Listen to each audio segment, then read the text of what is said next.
Kanglei News ki numidangi pau yengbiriba khudingmakpu Abesna Rajkumari na khurumjari. Arakn Army na Mathkta region taba lambelsingda leiba Junta Outpost Singgi Mathkta attack Twba Haikhre.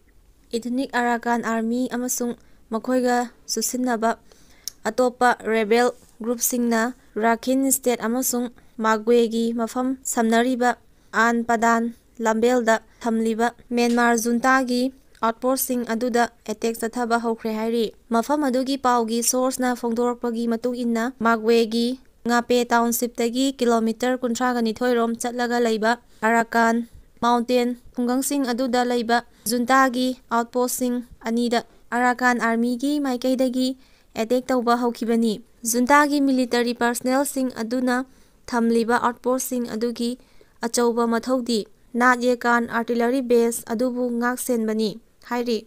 Hairiba outpost adu tawsilaba matungda Arakn army na andagina padan town yausinnaba ngamgadawribani. Arakn army na satharakpa attacksing adubu ngakthoknanaba junta gi maikaidagi nongthaktagi strike kaya amasu chathari haina mafam adugi source na makha tana phongdorakli. Arakn Mathkta borderda leiba resistance group kharagi maikaidagi junta na nongthaktagi satharakpa attack adudi article attack di artillery striking aduda amadi artillery striking aduna confirm adu hauzik karamba mafamda leiribage haibagi ayek sengba wafamsing khangba ngamdri.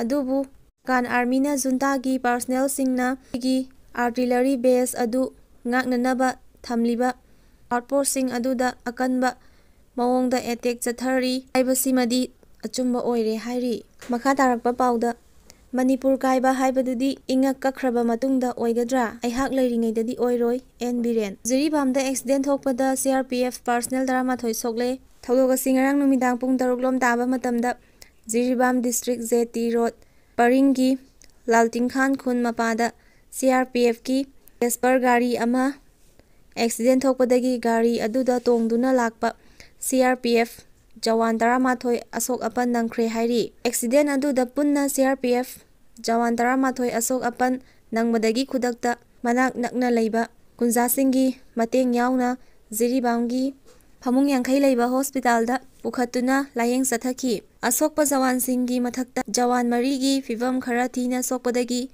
Silchar Medical College and Hospitalda refer tawduna hausik layeng chathari. Soklaba jawan 8 na ka hena sokpa oidabana phamung yangkhai gi hospital oiriba Jiribamda layeng hausik makha tana chathari hairi.